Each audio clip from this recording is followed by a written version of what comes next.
games coming up right after SportsCenter. All right, John, we will. Less than 15 minutes away. We'll take you out. Historic night in the Bronx. SportsCenter right now. The USA has regained the Ryder Cup for the first time since...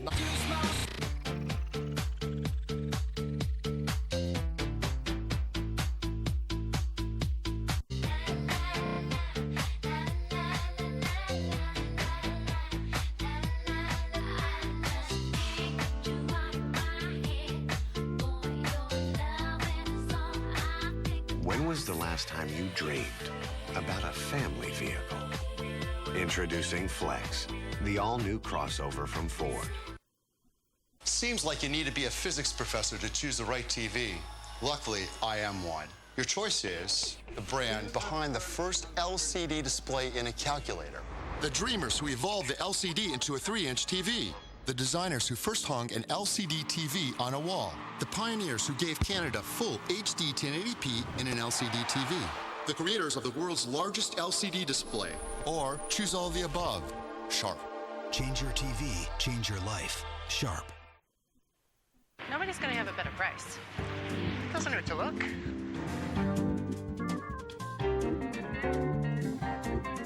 Don't say it, don't say it. Nobody had a better price. You said it. Lowe's believes you'll get the best price around with our everyday low price guarantee. We'll take it. Find a better price on anything we sell, and we'll match it plus take an additional 10% off. Maybe we should shop around. Trust me, just buy it. Lowe's, Canada's new home improvement warehouse. So get the best price around with our everyday low price guarantee. When Quiznos said farewell to the 5 after 5 deal, we didn't realize how popular it was. So we're welcoming back our delicious lineup of large signature and real deal, perfectly toasted sandwiches for just $5 after 5 p.m. We're also introducing the new mouth-watering 5-meat stack to make this great deal even better. For a limited time, enjoy your choice of over 10 large sandwiches, just $5 after 5 p.m. Only at Quiznos. Love what you eat.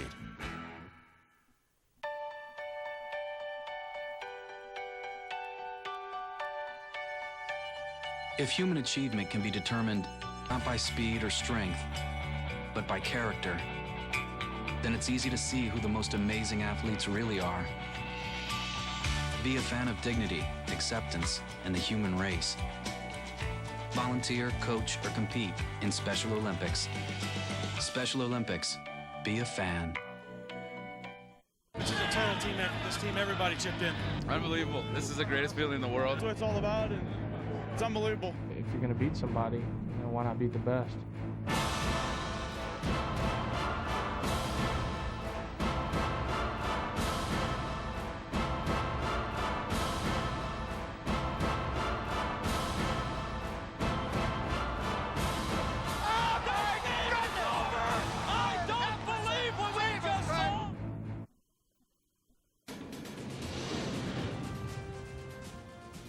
For such a fiercely competitive nation as the United States, hell-bent on winning everything it contests, golf's Ryder Cup is becoming an obsession. Once the unbeatable beast of the team's event, winning 13 straight cups from 1959 to 83, the USA is gearing up for an all-out assault on the 2008 campaign to arrest an embarrassing losing streak. The Ryder Cup is USA versus Europe, played every 2 years between two teams of 12, comprising foursome, four-ball and singles matches. The winner of each match scores a point for their team, with half a point awarded if the match is tied after 18 holes. After a crushing defeat to Europe at the K Club in County Kildare, Ireland in 2006, the 36th Ryder Cup in the event's 79-year history, the Americans have now lost 3 straight and 5 of the past 6 cups. Newly appointed USA captain Paul Azinger, a member of the US teams that won back-to-back cups in 91 and 93, summed up the motivation heading to the Valhalla course in Kentucky in 2008. For the first time ever on American soil, we are going to be the underdogs, and I don't think I'm overstating that. The European Ryder Cup team is fantastic, and they have been for a long time. And I think that America as a whole, the PGA of America as a whole, and I think the PGA Tour players as a whole are tired of getting beaten. And I just think that they will be very hungry this go around. I really do. For a sport that is largely an individual pursuit, where every opponent, friend or foe, is the enemy for any given tour event, Ryder Cup golf requires camaraderie and teamwork across the 3-day tournament. Well, it's just different playing in the Ryder Cup. Obviously, the atmosphere is different. You're in it. Some of you guys haven't played match play before. So just the different changes in match play, the strategy involved, the mental outlook I think that you need to have for match play situations, and just the overall concept of being at a Ryder Cup is certainly a lot different than you are when you're playing as an individual in each and every event. The British Open certainly made this year a lot better, but because I'm here, and this is my passion. This is what I played a game for, is for these team events. I just love it. The passion, pride and emotion evoked from representing your country was not lost on members of the victorious 2006 Europe team, especially captain Ian Woosnam. I've got to say this is the pinnacle of my life, because I've won many tournaments around the world. I won a major tournament, I've been #1 in the world, and I've got to say this is the proudest moment of. We'd won the last 2 Ryder Cups, and I felt the US team would be up for this one, and I really didn't want to lose a Ryder Cup in Ireland. You know, this is a big occasion for Ireland. For me as an Irish person, it was a big deal. Since legend Jack Nicklaus captained the US to a 1-point win over Europe in 1983 at the PGA National Golf Club in Florida, it's been all Europe, winning 8 of the past 11 Ryder Cups. Not even the inclusion of the world's best player, Tiger Woods, has helped the US reassert its dominance over the star-studded European squad. But since the event's inception in 1927, the USA has had the better of its opponent. First Great Britain, before adding players from Europe in 1979 to add balance to the competition. Past USA teams, captained by the likes of Ben Hogan, Sam Snead, Arnold Palmer, Byron Nelson and Nicklaus, helped carve an imposing 26 Ryder Cup wins, up against their opponents' 11 victories. The Ryder Cup has a storied history, the dream of a seed salesman who popularised gardening, Sam Ryder, whose work led him to the Verulam golf course in the tiny English town of St Albans. His vision of the tournament was one played for prestige rather than prize money. And this is Sam Ryder presenting the Ryder Cup publicly to the PGA and the Great Britain team before they left to travel to the USA and play the first match at the Worcester, Massachusetts club. And that's on the patio of the clubhouse we're now in. On the golfing side, as he got more and more into it, he was disturbed that the Great Britain players of the day didn't seem to have the ability that their US parts did into being able to play as many tournaments they wish, to travel. Catching number 26, Jose Molina, number 26.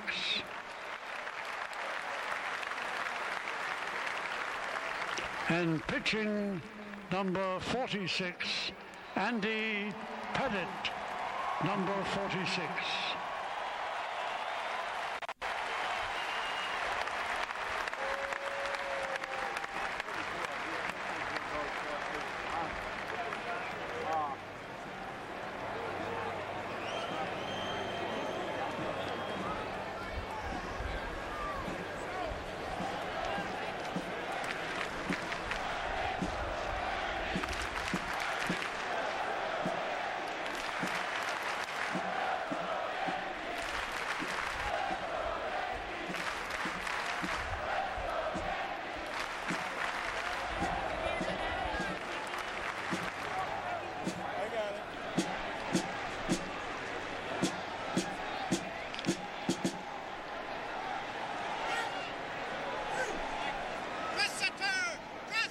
Your attention, please, ladies and gentlemen.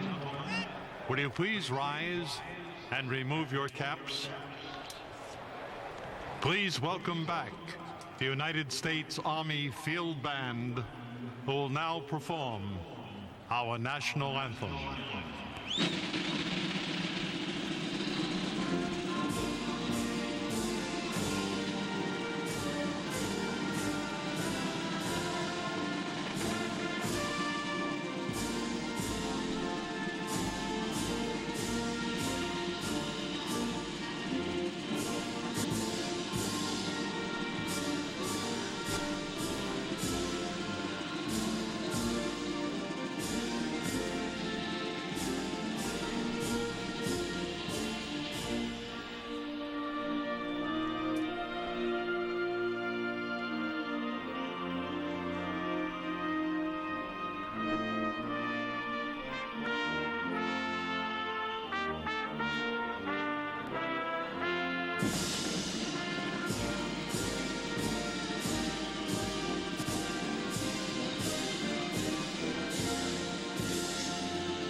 And now, let's introduce a special guest to catch tonight's ceremonial first pitch. A player who's had many great Yankee moments.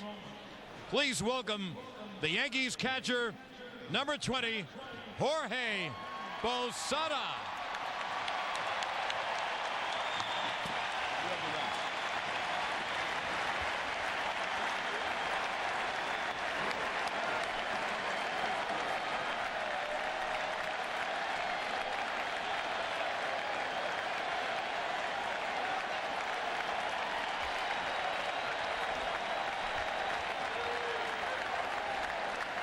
Ladies and gentlemen, as mentioned earlier, on opening day 1923, Babe Ruth hit the very first home run in the history of this grand stadium. As the stadium's history began with a Ruth, it's only fitting that we close Yankee Stadium with a Ruth. Here to throw the final ceremonial first pitch in the house that Ruth built, escorted by Tom Stevens, please welcome the Babe's daughter, Julia Ruth Stevens.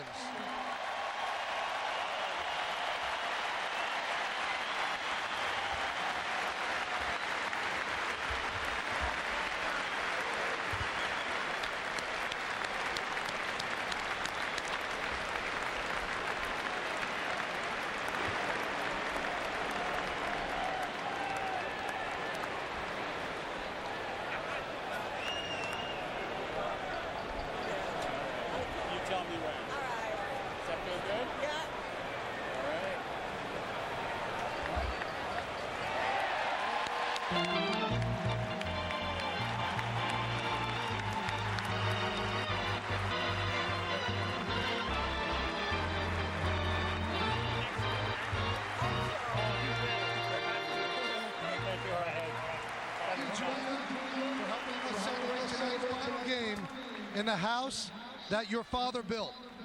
Fans, thank you so much for being here with us tonight to celebrate the final game in this historic stadium. And at the end of tonight's game, please remember to stay in your seats for a post-game celebration. Ladies and gentlemen, let's hear it one more time for all the Yankee legends and for the grand history of Yankee Stadium.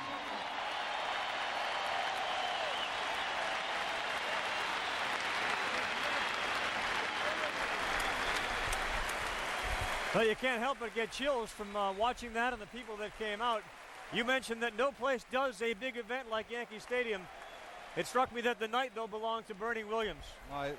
It's his first time back. You know, Bernie still wants to play. And you can see why guys want to continue to play as long as possible, John. It was something.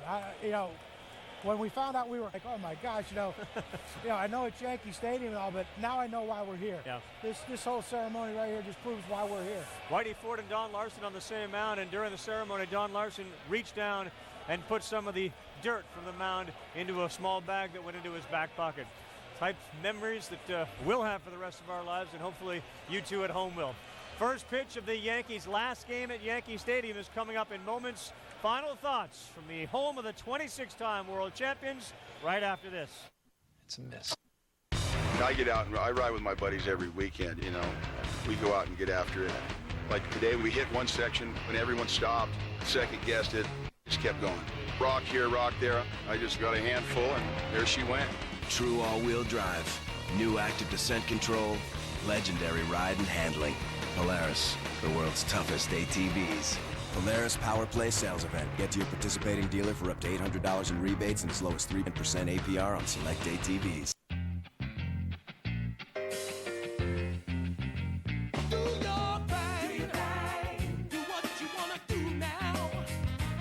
Ramada Worldwide. You do your thing.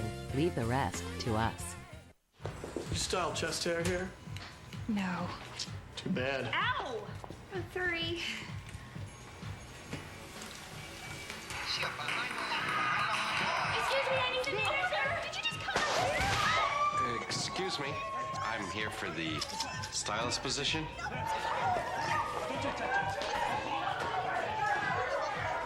Crazy times call for crazy fun. Enter the Ultimate Vegas Escape Sweepstakes. Collect letters from Coca-Cola drinks to play online.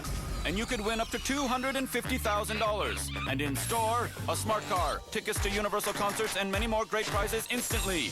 Subway, eat fresh. What happens when designers imagine a refined sedan? While engineers craft a powerful sports car. What happens? You get something better than both. Introducing the all-new Nissan Maxima, the four-door sports car. Finally, a hockey fantasy pool by hockey experts for hockey fans. The Sportsnet.ca fantasy pool, coming soon. Visit sportsnet.ca/fantasy for more info.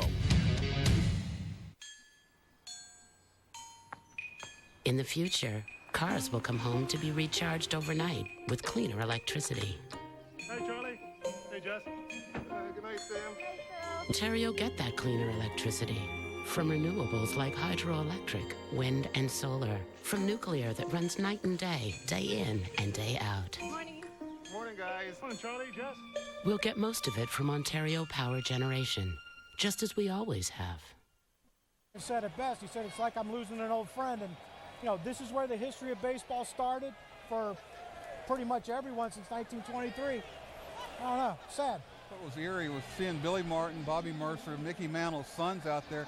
I swear they look just like them. I mean, it was almost, I guess the word's ethereal. Yeah. It's scary. You talk about ghosts. There weren't ghosts. There were really living people here, and certainly it conjured up images of the men who once paroled and paraded around these green grass blades. It's a special place, and we'll certainly miss it. We've certainly enjoyed covering it and look forward to making new memories at the new Yankee Stadium. The game will begin on ESPN in just a couple seconds. NHRA racing here on N2. So long. This telecast is also available on ESPN2 HD. The Motorplex outside Dallas. It sparkles in the morning Texas sun. Occasionally, we are reminded how dangerous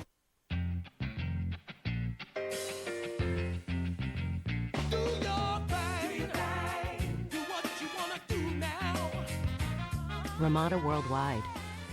You do your thing. Leave the rest to us. What happens when designers imagine a refined sedan? while engineers craft a powerful sports car. What happens? You get something better than both.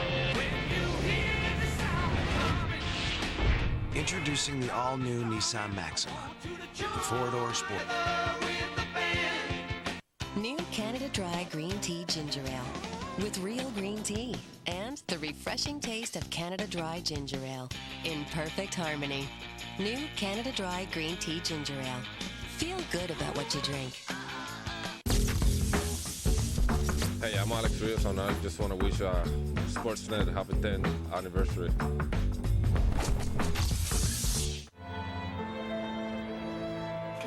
Here in the Bronx, a family. And it wasn't all about baseball.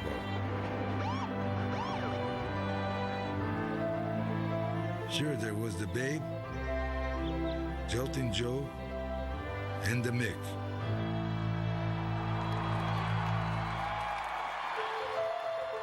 But there was the Pope, the Piano Man, the greatest, and the greatest game ever played. Like the home runs that built it, this place will soon be out of here, gone. History.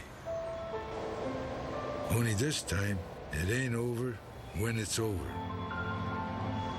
Because the Yankee Stadium will still be right here. So I'm not going to miss it. I'm not going to dream about perfect games and championships. I'm going to remember them.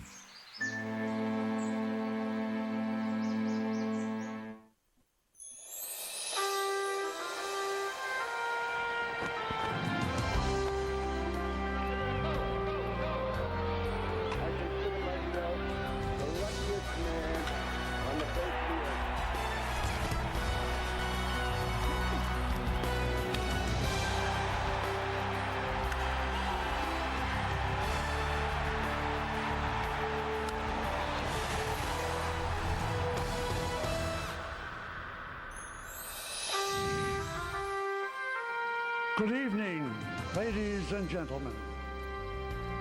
Welcome to Yankee Stadium and the final home game in the 85-year history of this cathedral of sports. The voice of Yankee Stadium, Bob Shepard, the voice here for 58 seasons. And what would Yankee Stadium be without its voice? We are thrilled that he was able to be a small part of the action in the final game. The big crowd has gathered. They've gone through ceremonies. They've done a month's worth of cheering as this crowd is electric tonight. They feel of the World Series going. This is ESPN Sunday Night Baseball, presented by Taco Bell. And the Yankees play their final game in their home ballpark, this great cathedral of baseball, against the Baltimore Orioles.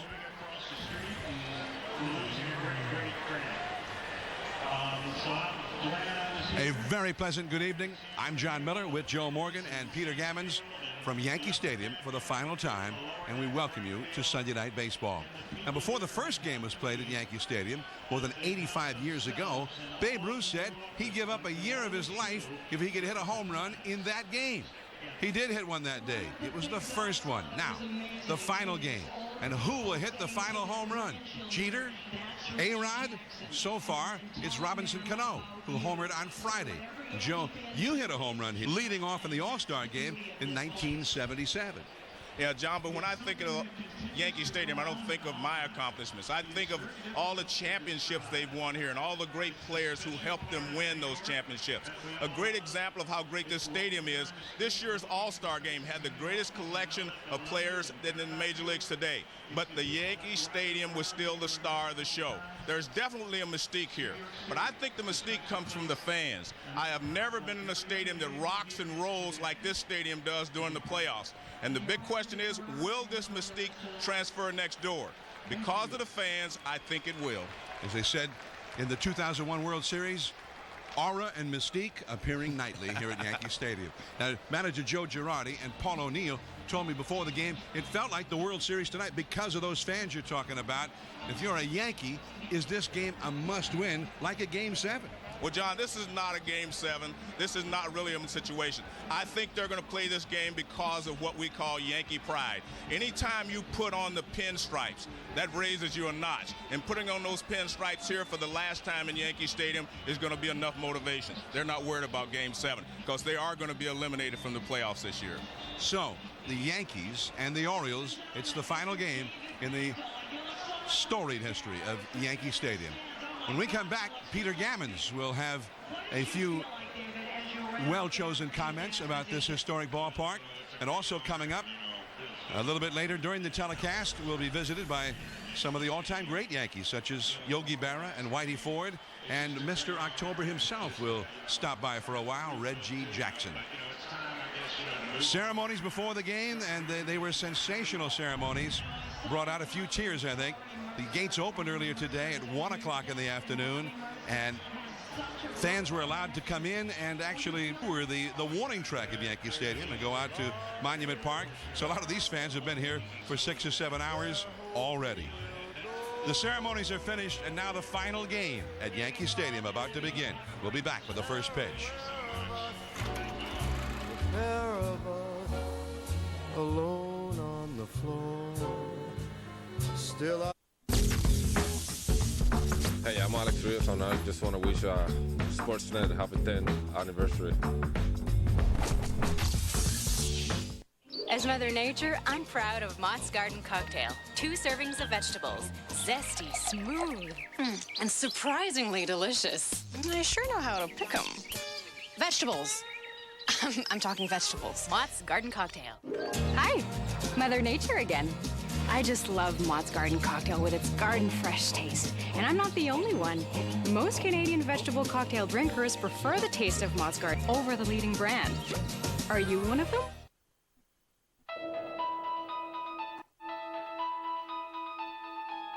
It's not the crack of the maple hitting a ball. It's not the roar of a double play, or the sound of peanut shells under your feet. It's not about how important every pitch is. It's about the time between pitches. At Desjardins General Insurance, we've never claimed to have invented direct car insurance. But just because something's been invented, do you stop there? I should be in Toronto in a week and a half.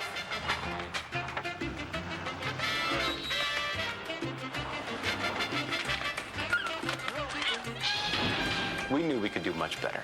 To us, a true direct structure means that low prices stay low, and with our 24-hour claim service, handled quickly and efficiently. Call or click on Desjardins General Insurance. Insurance improved. Look, for 3 hours a day, it's my show. I don't ask you to listen. I don't ask you to call. Frankly, I don't think it's right to be rude to people, but I don't care. I don't call them. They call me.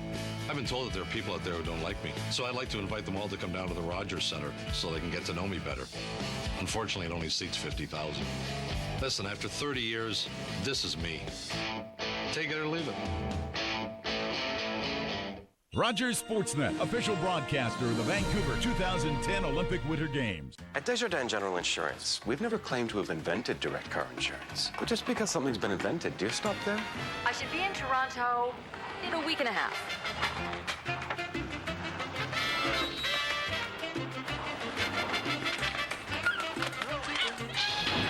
We knew we could do much better. A true direct structure means that low prices stay low, and with our 24-hour claim service, all claims are handled quickly and efficiently. Call or click on Desjardins General Insurance. Insurance improved.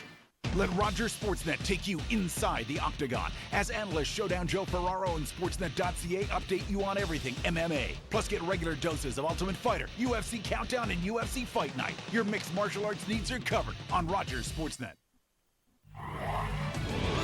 ESPN Sunday Night Baseball is presented by Taco Bell. Think outside the bun. And in part by Budweiser. Reach for the perfect balance of flavor and refreshment. Budweiser, the great American lager. Yankee Stadium filled for the final game, as it has been all this season and all for the last several seasons.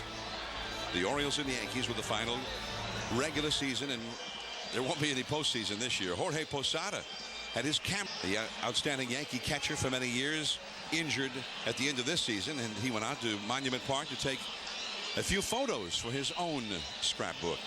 Peter Gammons is here with us. Peter Gammons has his perspective on the 85-year history of Yankee Stadium. Well, John, Yankee Stadium could be the setting for the historic video, baseball from World War I right through the 21st century. You could meld all those grainy black and white films of the Babe rounding the bases and the Kodachromes of Joe D. and Yogi and the Mick to the frame-by-frame digital shot of Derek Jeter crashing into the stands against the Red Sox. From the day that Babe Ruth christened it with a home run on its opening day, Yankee Stadium has been the epicenter of the national pastime for generations, from the Roaring 20s to the Depression, World War II through Korea, the Cold War to 9/11, with world championships in every decade except. It has the aura of a museum with its monuments, pinstripes, and pennants. Even though the stadium was remodeled for the 1976 season, it retained its presence, so one could sit in the stands and think of its memories and remember why two of sport's greatest movies, Pride of the Yankees and 61, were inspired here. Daydream to those regular season moments. Babe's 60th, Lou Gehrig's Luckiest Man Alive speech, Roger Maris's 61st, called by the scooter,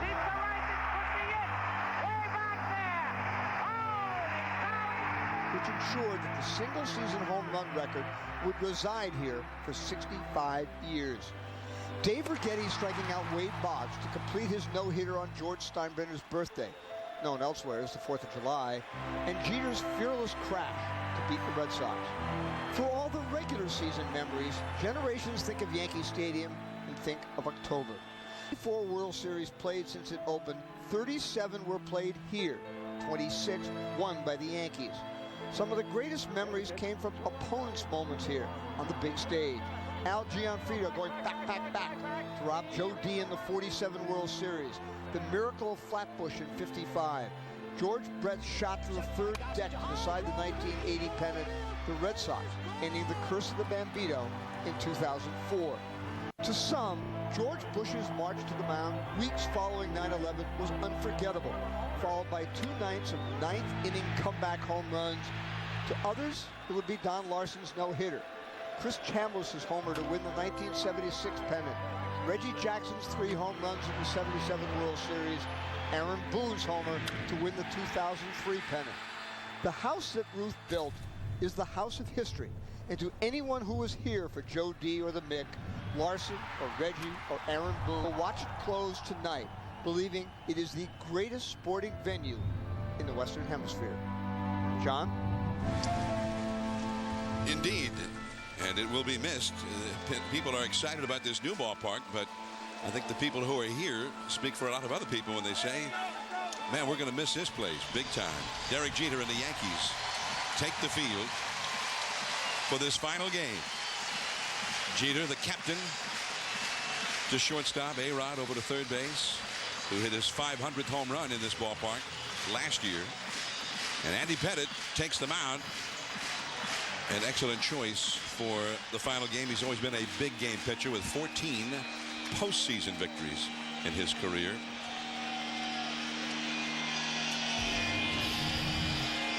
Pettitte has won 94 of his games in this ballpark, and since it was remodeled and reopened in 1976, only Ron has had more victories in this park than Andy Pettitte. Well, you're right, John. He is one of the big game pitchers the Yankees have had over the years. When they were winning world championships, you could always count on Andy Pettitte to be right in the mix. He won game 2 a lot of times after they lost the first game. Out of the right center field bleachers, a group of fans occupying sections 39 and 37, and they do a chant that is known as the roll call. In the top of the first inning of every game, they chant the name of the center fielder until he responds. Usually he tips his cap or waves to him. And then they move through the entire lineup going from center fielder to left field and all around the infield, and usually not including the pitcher and catcher because after all they're a little bit busy by that time. And that is something that you wonder will move over to the new Yankee Stadium with them. I think because of the fans and their enthusiasm for the Yankees, a lot of things will move over next door.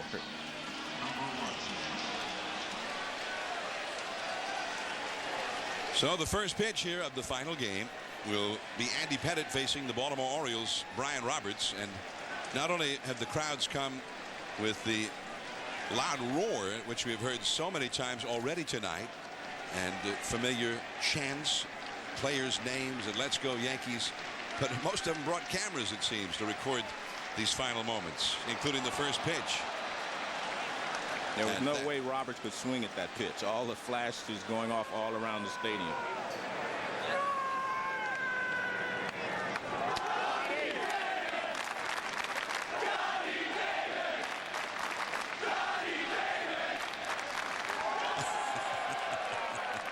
Johnny Damon acknowledged the call, and there's a strike.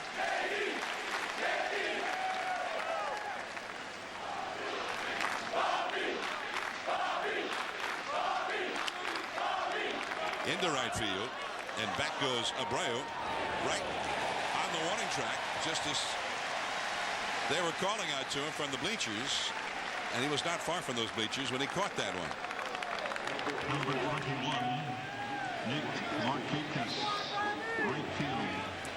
Number 21.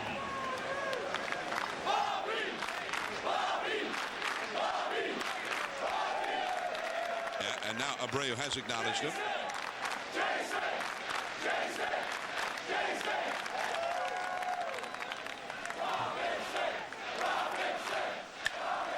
Center field, and that is a base hit for Nick Markakis, the second place hitter for Baltimore. Robinson Cano was being called to there as that base hit went into center field. Melvin Mora, third base. And Melvin Mora will come up next.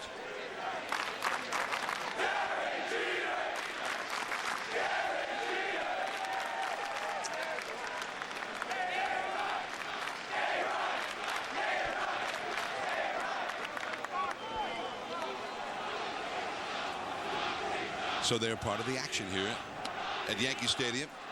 And the ball in there for a strike to Melvin Mora. A big curveball from Andy Pettitte.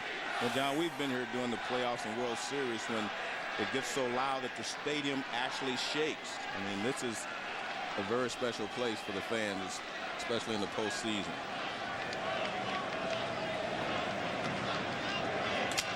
Melvin Mora, shallow left field. And here is Xavier Nady. And that is out number 2. 2 down. Let's take a look at the Baltimore Orioles batting order presented by Taco Bell. Is presented by manager Dave Tremblay. It will be Brian Roberts at second, Nick Markakis in right, Melvin Mora at third, Aubrey Huff coming up now, the DH, the cleanup man, Ramon Hernandez, the catcher, Adam Jones, the rookie center fielder, Kevin Millar, the former Red Sox first baseman, hitting 7th at first, Jay Payton in left, and Juan Castro at shortstop batting 9th against Andy Pettitte. Pettitte to Huff. A lot of early swinging here. Cano to Jeter. He almost took too long, but they got the force out on Markakis. Now the Yankees will be coming up with Damon, Jeter, and Abreu. Last of the first inning, no score.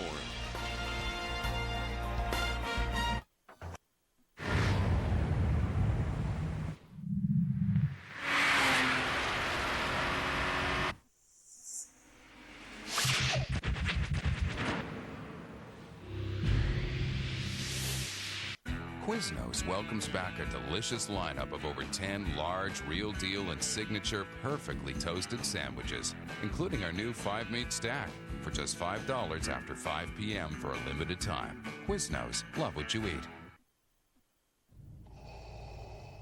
You were weak when I found you. Now your hatred has become your strength. Fulfill your destiny, my apprentice.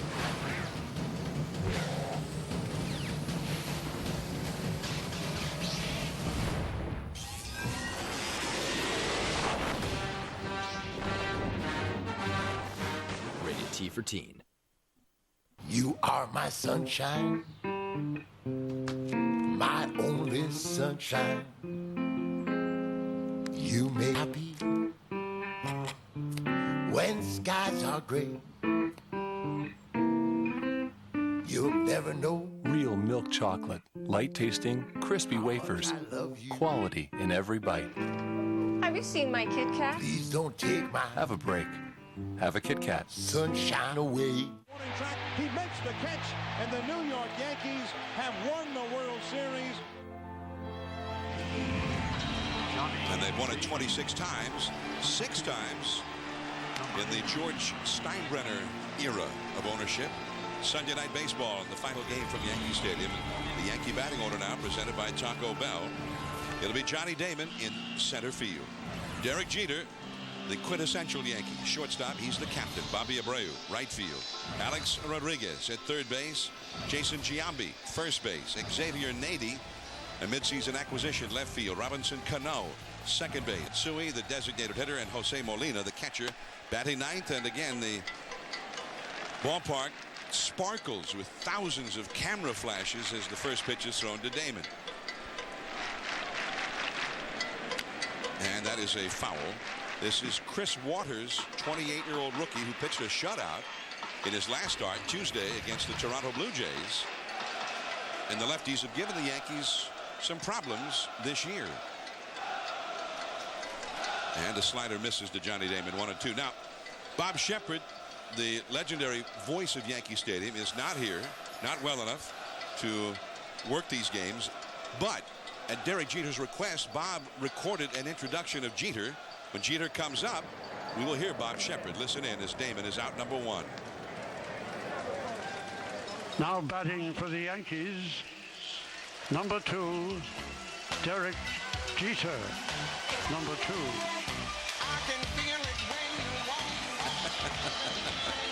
So, and Derek was adamant that it was just such a great thrill for him to be announced by Bob Shepard. Even with Bob not here, he still wanted to hear Bob.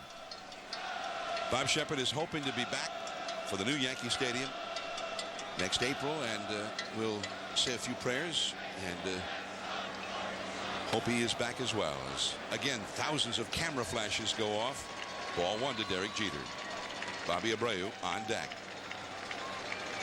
Jeter not only with a strong appreciation for Bob Shepard announcing his own name, but in general what Bob Shepard means to this Yankee ball club and the Yankee franchise. A ball and a strike to Jeter, hitting .304. John, he was presented an award today for passing Lou Gehrig for the most hits here at Yankee Stadium by a Yankee. And anytime you pass Lou Gehrig for anything, or Babe Ruth, that's something special. So Jeter, more hits in the 85 years since this ballpark opened than anybody else. The ceremony took place just briefly before the game. That's his mom and his dad and his sister in the background. His mom. His sister was a player as well, a softball player. Jeter called out on strikes by Angel Hernandez. Well, Derek Jeter did tell us about Bob Shepard, the longtime Yankee PA announcer.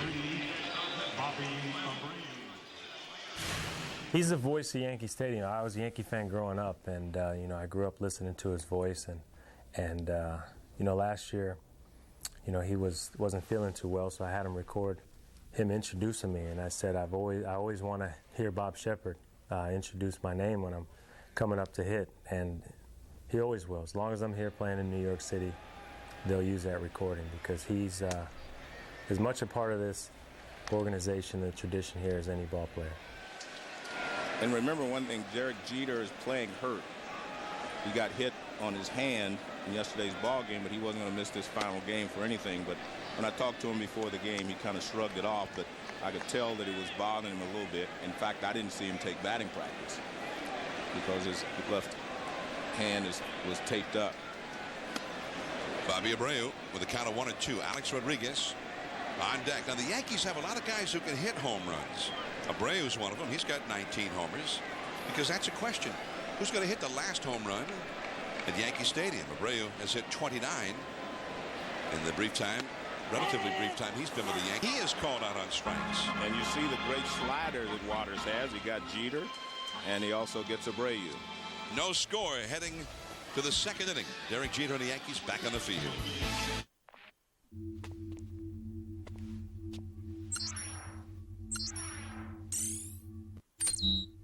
Play Happy Maniacs.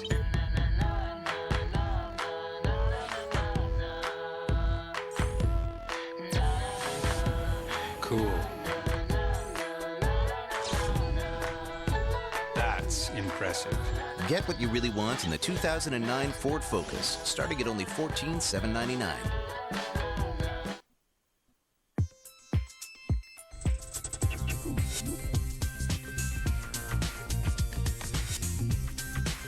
Imagine what a well-tailored suit can do.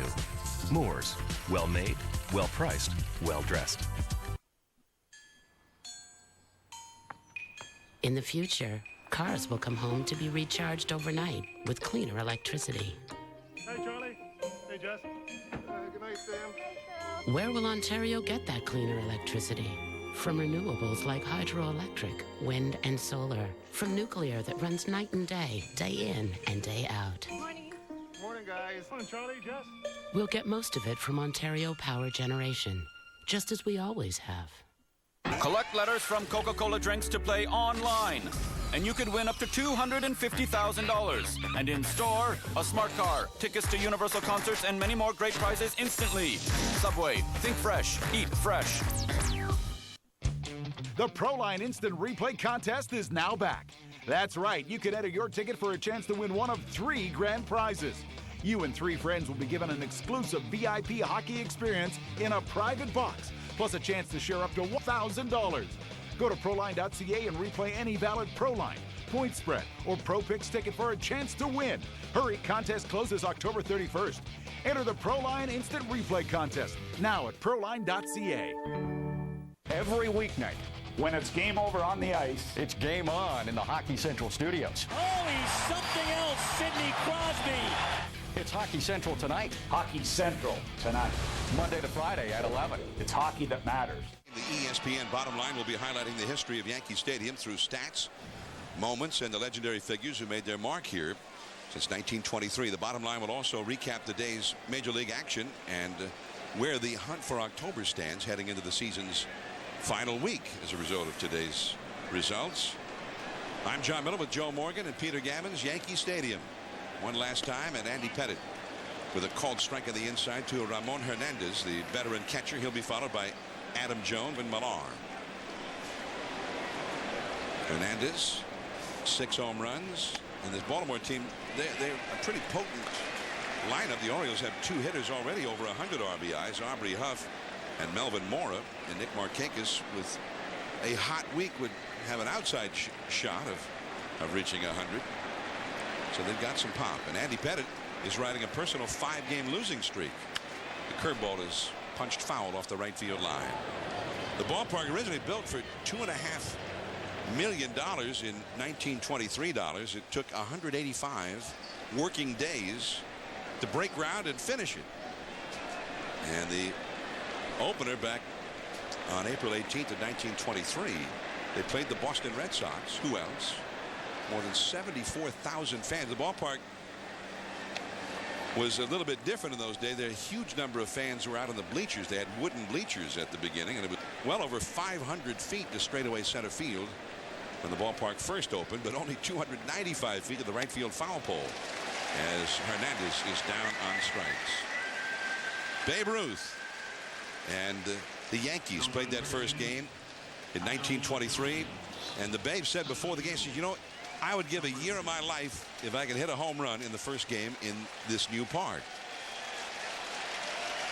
The crowd was gathering. By the way, that strikeout was a landmark strikeout for Andy Pettitte, his 2000th career strikeout. The reason for the fans cheering. The batter is Adam Jones, and he takes a called strike.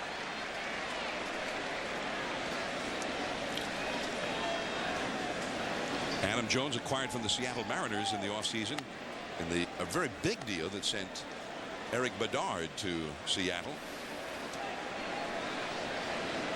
Here's a John Hancock's K-zone for that 2000 strike. That one is down the right field line, right off the top of the wall. It takes an odd carom, and Jones, who has excellent speed, digging for third. Jeter cuts off the throw, and Adam Jones has a triple. But an excellent job by Jones, because as soon as he hit the ball, he hustled down the line. Bobby Abreu, of course, couldn't get over, and it bounced away from it. Fastball away, and he goes the other way with it. And he lines it off the short porch in right field, but the carom, now watch, it bounces away from Abreu back towards center field. And by the time he retrieves it, Jones is in at third with a triple. So that ball was maybe a foot or even less from the top of that wall. Kevin Millar takes ball one in the dirt. One thing about Andy Pettitte, every time he strikes someone out or gets someone out, he's probably thinking this could be my last out, because he's not sure if he's going to play again next year.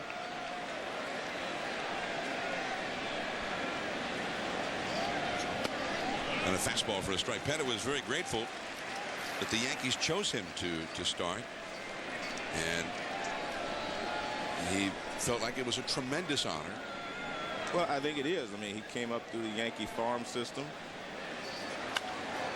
and most of the other starting pitchers that are available now are not, you know, from you got guys who are not from the Yankee farm system. So I think it was the right choice to have Andy Pettitte start the final game here. He's one of four remaining players in the Yankees roster who were part of that great run from 1996 through 2000. They won 4 World Series in 5 years. And the count, 2 balls and 2 strikes to Kevin Millar, who's hit 6 home runs against the Yankees this year. Pettitte says it's been weird thinking about this ballpark not being here. Says you're going to drive by the place and it's not going to be there anymore. That misses, and it is 3-2. Well, it's interesting that Pettitte normally throws the cutter inside and the curveball away. This is a curveball that comes around the plate, and you can see it's clearly off the plate outside. 3-2 to Millar. The infield is backed up, normal depth, with a runner at third and 1 out. And the slider is fouled into the batter's box area. Still 3-2. Pettitte said he's going to wait maybe a couple of weeks after the season's over and let the Yankees know whether he's decided to come back or not. He says it's been made clear to him by Joe Girardi that the Yankees want for next year. I would think part of this whole thing, Joe, is with 5 straight losses, he wants to make sure that he thinks he's up to it, that he can carry the load and do what he's done before. Well, it's actually been a period of 10 starts where he's pitched poorly. And he walks Kevin Millar. We were talking about the very first game here at Yankee Stadium, the one where Babe Ruth said he'd give up a year in his life if he could hit a home run in that very first game. And indeed, as everybody was crowding into the ballpark, more than 74,000, it was Babe who rose to the occasion in the 3rd inning of that game. And that was the very first home run in the history of Yankee Stadium. Never let it be said that Babe Ruth did not have a sense of occasion. Here is Jay Payton, runners at first and third. Broken bat, maybe not hit hard enough to be a double play. A-Rod to second, 1. Cano to first, not nearly in time. And Adam Jones comes in to score on the force out. An RBI for Payton. That's the first run of the night. Babe hit that home run in the first game, and he said something that has, I think, a lot of resonance to this game. He said, I'm very happy to have hit the first home run in this stadium. God only knows who will hit the last. But, John, it was only fitting that he would hit the first home run here because, as they say, this is the house that Ruth built, and they built a short right field fence so that he could handle it. Hit a lot of home runs there. And in fact, a great baseball writer of the time, Fred Lieb, in his story about that very first game, coined the phrase, the house that Ruth built, in his dispatch from Yankee Stadium after that first game. It wasn't so much really the house that he built as it was perhaps the house that was built for him. Especially the right field. 295 to the right field corner at that time. And To this day, it is a very fresh down the right field line. Only 314 now in the remodeled version of Yankee Stadium. But even out more towards straightaway right, it was only about 344. Into center field by Juan Castro. A lot of room out there, and Johnny Damon takes it. The Orioles get a run against Andy Pettitte and lead 1-0. Alex Rodriguez, Jason Giambi, Xavier Nady, all three home run hitters coming up.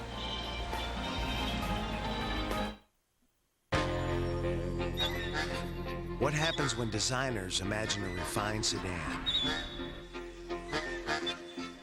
While engineers craft a powerful sports car. What happens? You get something better than both.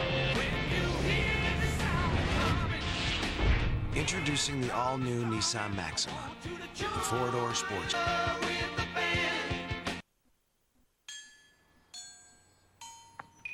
In the future, cars will come home to be recharged overnight with cleaner electricity.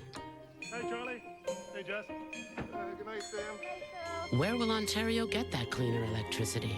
From renewables like hydroelectric, wind, and solar. From nuclear that runs night and day in and day out. Morning. Morning, guys. Morning, Charlie, Jess. We'll get most of it from Ontario Power Generation, just as we always have.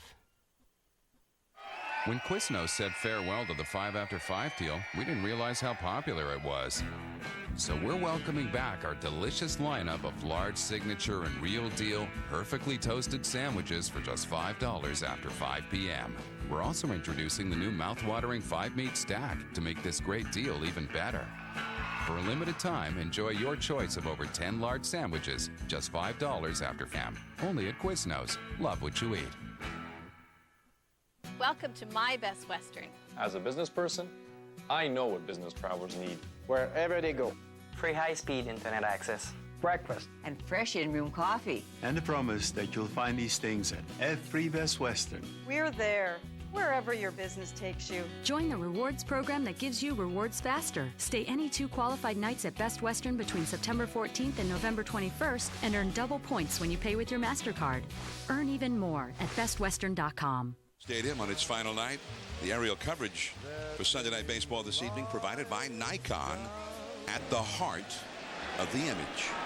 John Miller, Joe Morgan, and Peter Gammons with you from, as Reggie Jackson used to call it, the big ballpark in the Bronx. And there are 6 monuments out there in Monument Park, including one to Babe Ruth. Got to give him a monument. 714 home. The guy who built the ballpark. Actually, the reason they built Yankee Stadium is A-Rod with a count of 1-1. They had been a tenant of the New York Giants National League team across the river in the Polo Grounds, and the Giants told him to get out. John McGraw, the legendary manager of the Giants, said to the owner, says, look, these guys are outdrawing us in our own ballpark. Why don't you tell them to get their own park? And so they said, listen, it's been great, but at the end of the year, why don't you go build your own place? And so Colonel Rupert, the owner of the club at the time, built one right across the river for the Polo Grounds. Bigger and more spectacular, and that is where the Yankees began play in 1923. And with the exception of a 2-year period when the ballpark was being remodeled, they've been here ever since. Called a strike to A-Rod. He thought he had ball 4 against Chris Waters. So it's a 3-ball 2-strike count to A-Rod. A-Rod he seemed to be a good candidate to hit a home run game. He said 35 home runs for the season. And John, he and Babe Ruth are the only ones who hit 35 or more home runs, 100 or more RBIs, 100 more runs scored in 12 years. He's done it 12 consecutive years. 3-2 the count. Sunday Night Baseball, one last time from Yankee Stadium in the final game here in the Bronx. And the Orioles have a 1-0 lead. I'm John Miller with Joe Morgan and Peter Gammons. 3-2. And that is off the inside. A little cut fastball from Chris Waters, the rookie. Ball 4. Andy Pettitte, the noted big game pitcher of the Yankees, threw the first pitch of the night. Selected for this final game, considering it a great honor. The big crowd. Many of them have been here since 1 o'clock this afternoon. The gates were opened and fans were allowed onto the wall. get a good look at the field itself and into Monument Park. And Joe Girardi, the manager, said before the game he thought it had the feel of a World Series atmosphere here tonight. Jason Giambi into shallow center, and Adam Jones takes it. One away. A-Rod holding at first. Let's take a look at our Lowe's home team advantage. The Yankees have hosted 37 World Series in this ballpark, and they won 26 of them. So I suppose you could say they've had the home field advantage. There have been exactly 100 World Series games played in Yankee Stadium, the most in Major League history in any one venue. And lately, this park is packed every day. More than 4 million paid customers for 4 consecutive years. And the new ballpark will be just outside, out behind left field, really, and across 161st Street. The new Yankee Stadium that opens next April as Xavier Nady takes ball 1. Nady acquired from the Pirates before the trading deadline. He's got 24 homers, 91 batted in. Down at the bottom of the screen, the new Yankee Stadium. The lights, a little too early to turn the lights on over there just yet. Nady with a foul back out of play. 2 balls, 1 strike. Joe, you played here in the '76 World Series, and that was not a happy memory for the Yankees. Well, it was for me. I guess they were happy just to get there. That was a long drought for those Yankees. They had not been to the World Series since 1964. That was one of the worst periods for the Yankees, especially in the mid to late 60s. A swinging strike, and it's 2-2. George Steinbrenner bought the ball club 1973, and it was then that the Yankees, once they moved into this new ballpark, began a stretch of going to the World Series. They were in 3 straight World Series starting in '76, the year this ballpark reopened. And then they won it in '77 and '78. Inside to Nady, and it's 3-2. Back in '77 and '78, they beat my good friend Tommy Lasorda, team from Los Angeles. Tommy doesn't seem to have good memories of that. 3-2 the count with A-Rod at first, 1 out. A-Rod is running. And backhanded by Millar. His only play is to first. So A-Rod over to second. Nady retired. 2 down in the 2nd inning. This guy Waters looks pretty tough so far. Well, he's got a little fastball, a little slider, changeup. He's got all the pitches that a crafty left-hander will throw. 2-seam fastball, 4-seam fastball. Doesn't throw a lot of curves, but he throws a lot of sliders, especially to left-handed hitters. He's a longtime minor leaguer. Began his professional career in 2000. This is his 9th professional season and getting his first look in the big leagues. Waters making his 10th big league start. Robinson Cano. Off the fists and caught by Brian Roberts. Nice play, and the inning is over. 1-0 Baltimore ahead. Top of the order, Roberts, Markakis, and Mora against Andy Pettit when we come back. Hey, can I join you guys? Hop in. Great. It's good to make room. The Toyota Highlander crossover. With 6+1 seating, it's good to be here. Nobody's going to have a better price. Doesn't hurt to look.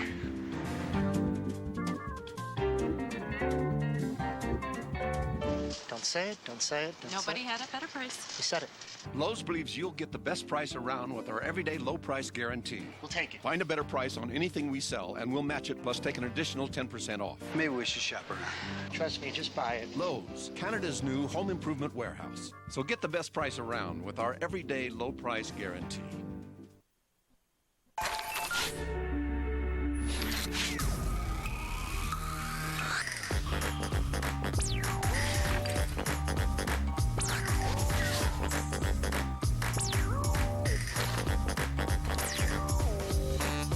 Collect Select letters from Coca-Cola drinks to play on, and you could win up to $250,000. And in store, a smart car, tickets to Universal concerts, and many more great prizes instantly. Subway, think fresh, eat fresh.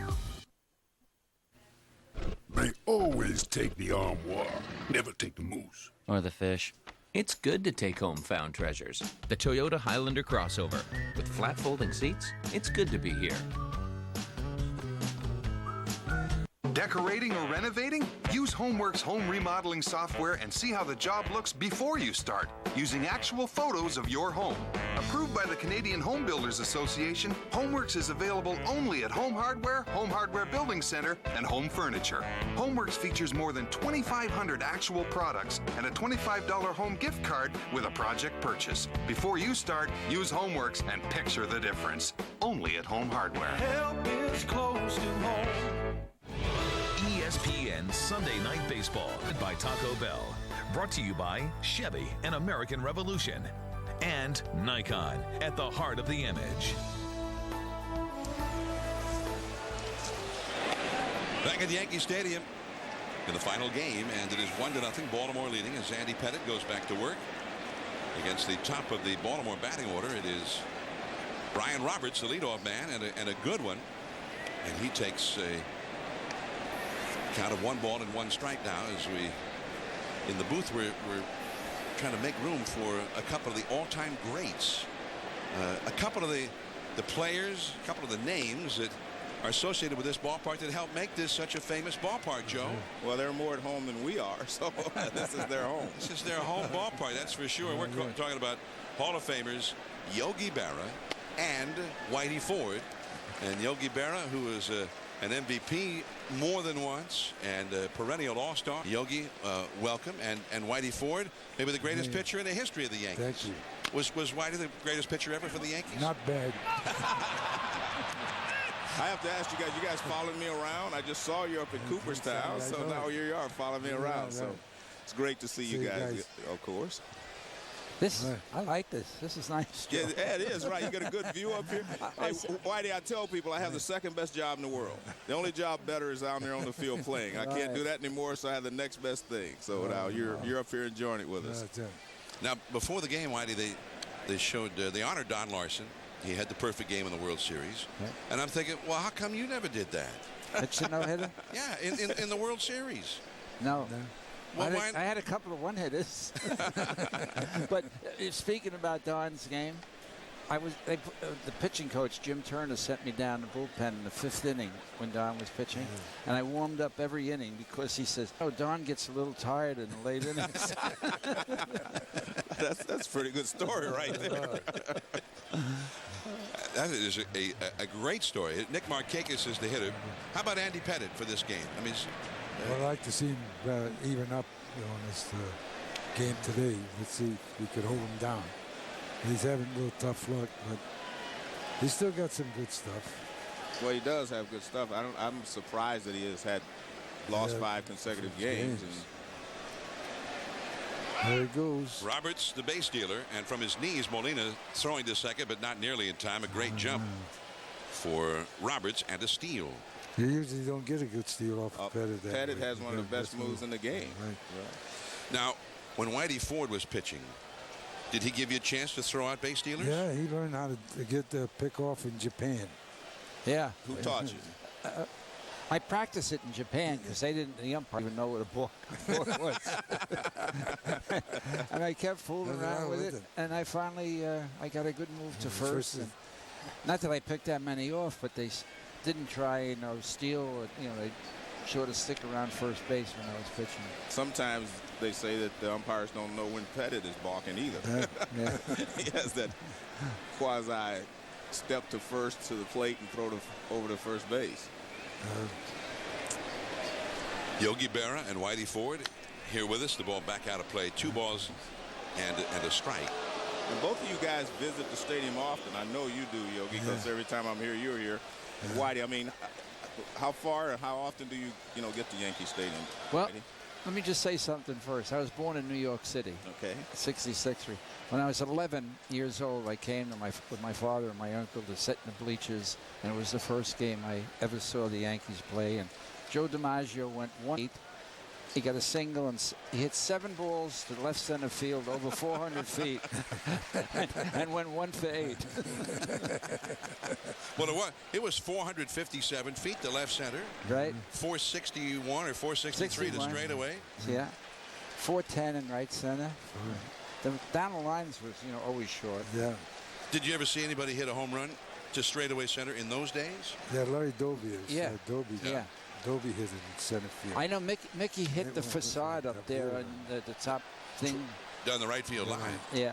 No, over there. Up there. Up where the lights are. So it was more toward right It center. was called a facade or something, and they hit it. That's the remnants of the facade now, but it used to be on the rooftop of the ballpark above the third deck. Run around. Right, yeah. They say that may be the closest anybody's ever come to actually hitting one completely out of Yankees. Exactly. Yeah, you're right. Must have been a good park to pitch in if you could make him hit to the big part of the yard. Yeah. Pitch low and don't let them pull the ball. Morgan, he's a pull hitter. Now, was Yogi, did he call a good game? Very good. Did you have to shake him off all the time? Never. Never. If I ever shook him off, he'd come running out to the mound after me. He did one day. I tell him that story. You throw the slow curve. I called for a curveball, and he throws a slow call. I said, stick that thing up your... Yeah. And I never threw it again. And Yogi, I really trusted him because he knew the hitters, and I very seldom shook him off. But he's Yogi, good catcher. were you talkative back there? A lot of catchers talk to the hitters. Yeah, I talked a lot to the hitters, but I never talked when the ball was on the way, Joe. I really did. Well, I hope not. No, I did. I like a catcher talk to me. It made me relax more. I'm not kidding you. Right. I enjoyed it. I talked to him like Ted Williams. I said, well, you going to dinner tonight? And all them guys, all the stuff. And did he like that? No, he'd tell you to shut up. 3-2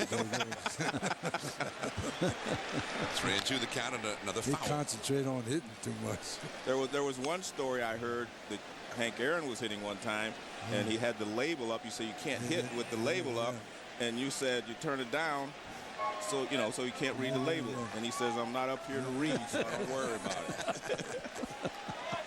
3-2 the count to Markakis with a runner at second. Nobody out. Andy Pettit, a little bit of a jam. Big hitters coming up for Baltimore in the third. The Orioles lead 1-0 already. And a pop-up on the right side. And it's going to be Cano. There is one away. Yogi Berra is here with us, Whitey Ford. Now, in game 1 of the World Series 55, Jackie Robinson stole home. Let's have a look. Let's have a look at what happened. Yogi's the catcher. Yeah. He didn't steal home. Jackie Robinson, runner at third base, takes his lead. And Robinson's going to try to steal home. He is safe at home plate. Yogi Berra's going crazy. Berra thought he had him, but Jackie Robinson has stolen home. Hey, Yogi, I must admit, it looked like his foot got the front of the plate just before you dropped on it. No. What was the score of that game, Yogi? We were losing 5. We were losing? Yeah, that game. But now the Yankees came back and won the game. Now, who was the pitcher? It was game 1. You were the pitcher? Whitey Ford was the pitcher? Mm-hmm. And you let him steal home? I could see he was out. Yogi agreed with me. Yogi, the play. That's a base hit to right field for Melvin Mora, and Kamagor is Brian Roberts. Now it is 2-0. The Orioles in front of the Yankees. I want to go back and look at this tag again because we kind of think maybe Jackie was safe. No, he wasn't. Well, see, the plate's out here. Yeah, but Yogi had tagged him before. That's my glove. Oh, he tagged him before that. Okay. But the funny part, Phil Rizzuto told us from shortstop he could see that Jackie Robinson was safe. Right. And years later, we found out that Phil wasn't even playing that. That's Phil, right? In fact, we were on Tim Russett's show recently. We lost Tim, and it was on his show because he kept telling Yogi and I that Jackie Robinson was safe, and Rizzuto agreed with him. This is Aubrey Huff, the hitter, with a runner at first. A run is in, 2-0. The Orioles leading the Yankees. Andy Pettit. Yogi Berra is here with us. Whitey Ford. And Yogi, Whitey won 10 World Series games. He had a stretch where, with 2 straight World Series, nobody ever scored 4 starts. Now, why was he so tough? What made him that good? Charlie Silvera was catching those games. No, Yogi was. He really was a great catcher for me. I mean, I very seldom, shook him off. Whitey's had 3 different curveballs. You had the overhand curve, and then he gives you the 3/4, then the sidearm, especially against left-handers. And left-handers couldn't touch him that much. I'm telling you. Joe, I pitched against you in Houston. I was getting ready to say I got to face you once. You got a hit, right? I don't know. I can't remember. I doubt it. I have to tell you the truth. I was so excited to face you. Yeah. It didn't matter because I'd watched on television as a kid, watching you guys win all those world championships. And for me to play against the Yankees my first year in spring training in the big leagues, it was like unbelievable to me. I can't remember anything except, playing against you guys. Yeah. I really think you got a base hit in Houston. It was spring training, though. It was spring training. I gave up a lot of hits. It was spring training. Yeah, it was spring training. I wanted to ask you guys, you had so many fond memories here, but I know as a player, there's usually one thing, one memory just stands out in my mind about, a game, at a World Series game or whatever. Your first World Series game, what do you remember about that? I mean, you weren't the big star yet. What was your first memory? I came up July 1st from Kansas City, which was our AAA farm team, and we had won the first 3 games, and Casey let me pitch the 4th game.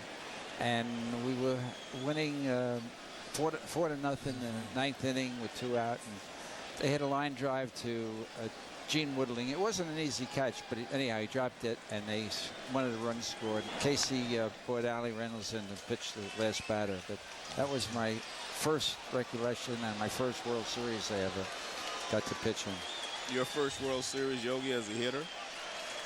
Well, it wasn't bad. I hit the first pitch, hit a home run at 47. Yeah. But we won it. So the first no hitters. A lot of people say Bill Bevins had a no hitter going in the 9th inning. Had 2 outs, and we lost the game. Bill Bevins had a no-hitter, had given up a run. He walked about 10 guys. Yeah, but he still had a no-hitter. And then Cookie Lavagetto hit one off the right field wall. As a pinch hitter. That's Red Barber said, here comes the tying run, and here comes the winning run. So not a great memory for the Yankees, though. I mean, he had a no-hitter, and all of a sudden he lost it on the 1 hit he gave up. That's the final out of the inning. Ramon Hernandez hits into the force play. It's now 2-0 Baltimore. As we go to the last of the 3rd, Yogi Berra and Whitey Ford, 2 of the best to ever play the game here at Yankee Stadium or any other venue, are with us. We'll be back. A new computer. All right. Who ate my volcano taco? Don't look at me. Introducing Taco Bell's new Volcano Taco. With its spicy lava sauce and red taco shell, it tastes even hotter than it looks. Was me. Feel the heat. Think outside the bun. For more heat to eat, get the Big Bell box meal.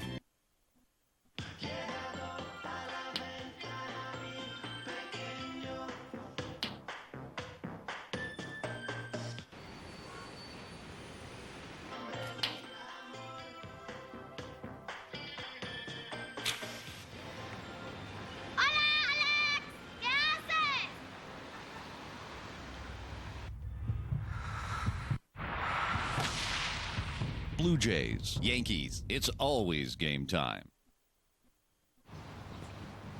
New Ultima. I hear they're pretty cheap these days. They're not cheap.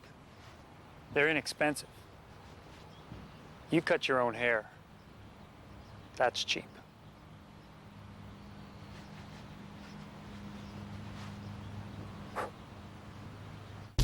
You'll get passionate about new prices on every Nissan model, like the Altima, now from $22,698. See your Nissan retailer today. This is Harpernomics, dismissing environmental protections to give big polluters a blank check as they make record profits, cutting economic development across Canada, attacking Ontario and telling the world Ontario is the last place. Backward economics, divide and conquer politics. The Liberal plan turns the page, creating green manufacturing jobs, cutting income taxes and small business taxes, shifting the burden to make polluters pay. Let's get started. I heard the cheers. I felt the crowd race to its feet. I won't miss this place because it's a part of me. Yogi Berra, number 8, the legendary Yankee Hall of Famer. And we're here for the final game at the historic ballpark in the Bronx with both Yogi Berra and Whitey Ford, as Hideki Matsui, a legendary home run slugger, formerly of the Tokyo Giants, who wanted to play for the Yankees. He didn't want to just come and play big league ball here. He wanted to play for the Yankees in the big ballpark in the Bronx. He's had pretty good years with this. He's got that bad knee. And Joe wanted to get his operation, but he said, I want to play the last game in Yankee Stadium. So from another country on the other side of the world, another culture, and yet this place resonates with him big time. Big time. Well, you're speaking of bad knees, you know, one of the greatest players in the history of the game, Whitey, Mickey Mantle. You know, he had bad knees. What do you remember about Mickey? I just remember how many games he played really hurting, you know, and he'd go in the dressing room and he'd be pulling his pants up and his 2 knees would be just taped up, and he was he was amazing. He had so much courage, and he really played hurt most of the time. You were pretty good friends with Mickey, right? Whitey, sometimes you go out to dinner with him and whatnot? Once in a while, yeah. Billy Martin would join us once in a while. What do you mean once in a while? You know, he got away with murder. Oh, Whitey. You know, we sit down for dinner. They all thought, who is this guy sitting with you? They thought he had white hair. Base hit to right field for Matsui. And Jose Molina will be coming up. Now, in 1956, we were talking about Don Larson pitching the perfect game. So we want to go back and remember the final out. Who was the batter for the final out? Dale Long. Dale Long was at the plate. Yeah. And there was Larson. Just needed one more strike for a perfect game. Now, have a look here. 2 strikes and a ball. Mitchell waiting. Stands deep, feet close together. Larson is ready, gets the sign. Here comes the pitch. Strike 3! Man, oh man, how about that? A perfect game for Don Larson. I threw more pitches in the bullpen than he did that whole game. That doesn't correct. It was Dale Mitchell. Dale Mitchell. Yeah, not Dale Long. I knew it was a Dale in there someplace. Molina's got a base hit into center field. And Matsui will go to second and hold on. So the Yankees get their first 2 hits here against Chris Waters. 2 men on, and Johnny Damon is coming up. Now, Don Larson was here tonight, introduced before the game, went out to the mound, and he wanted to save some dirt. He did. He puts it in his pocket or something. That's my hand there. I was helping him. So you were helping. Where's yours? You didn't take any? I didn't have nothing to put it in. Don says, put it in your back pocket. I wanted to take home plate. No. Here is Johnny Damon with 2 men on and nobody out. First real big threat for the Yankees against Waters. The Yankees are trailing 2-0 as we're visited by Yogi Berra and Whitey Ford. Now, you jumped into Larson's arms, Yogi. Yep. What? Why? It's never happened in the World Series. I would think he would jump in your arms. You're the big catcher. But you jumped in his arms. His arm is all tired. You know, he pitched with 3 days rest. You know, he got knocked out in the second game. We had a 6-run lead, and he got beat. With a 6-run lead. Oh. And he came in and pitched on a 3 days rest and pitched a no-hitter. Larson could throw pretty good. I don't know if you ever faced him. Now look at that. No, his arm is hurting him, and you're jumping it. I mean, well, that's close. You got your equipment on. And that's his last game. So he had the whole winter to recuperate. Yeah. All right. As Damon takes the ball. I asked Whitey about Mickey Mantle, and he gave his thought. What are your memories of Joe DiMaggio? Joe? Yeah. Oh, my gosh. Joe was the best I've seen. I'm not kidding. Right. You know, Willie Mays, Didn't get to see him a lot. Really, it was great outfield.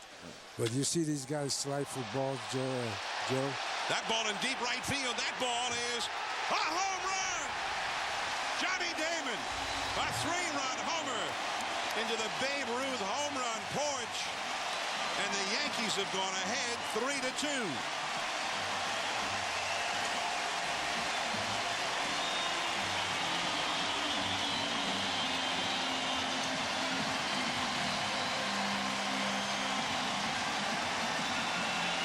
th home run of the year for Johnny Damon.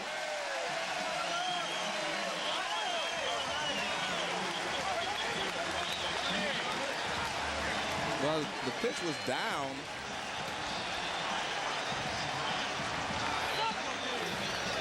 Let's take a look at K-zone.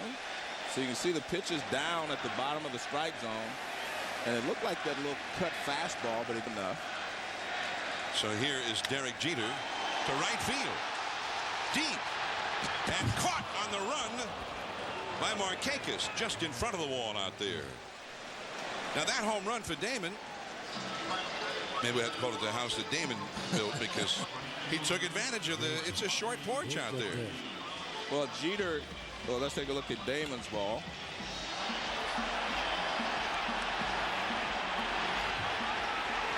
And that is in the short part of the... Just barely over the wall. I wish I had all them foul balls I hit down there. You were talking about DiMaggio. Well, I never, you see these guys slide for balls, Joe. Yeah. Joe never slid for a ball. Everything was right there. Because I played outfield with him. And he told me, anytime I hear your voice, you got the ball. Okay. If I don't hear you, get the hell out of the way. All right. That's nice. He gave me that. See, and you know, always ran out to the outfield. Never walked. I never seen the man walk out to the outfield. Always ran in.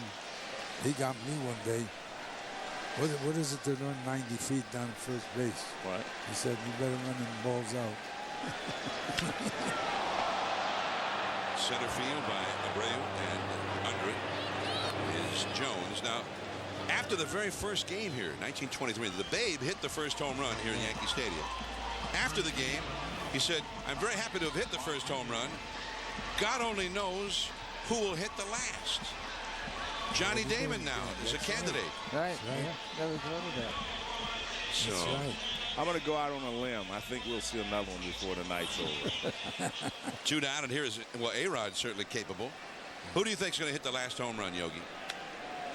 Who's your pick? Yeah. He's got a good chance. A-Rod? Yeah. All right, how about he's going to hit the last one? Derek Jeter. Jeter. Yeah. Well, that would certainly be the fans' idea of the perfect final home run. That's for sure. Yogi and I met Yogi here in 1946. September 46. Yogi and Bobby Brown were brought up from Newark, our farm team. And that was their first day with the Yankees. And I signed that day out of high school. I went to high school near here. And the scout that signed me, Paul Critchell, he called Bobby and Yogi over to meet me next to the dugout. And this is how we were introduced.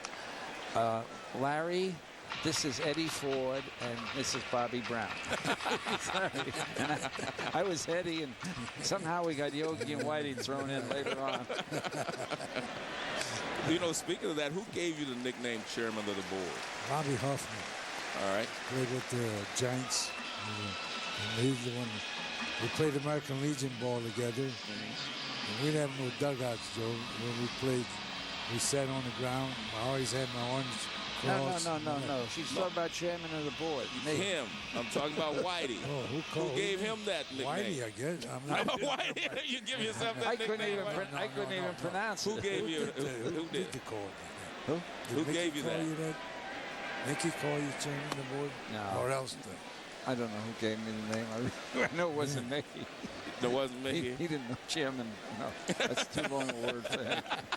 Hey, you did, before you guys go, you mentioned Willie Mays. Yeah. You didn't see him a whole lot. Yeah. From what I heard, Whitey, you saw him a little bit too often. He killed me. You couldn't get him out. Yeah.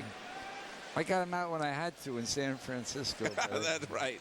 You struck him out looking in the first inning at Candlestick Park in the All-Star game. I had to cheat a little to do it. But you didn't cheat, Whitey. But you had a lot of money riding on it.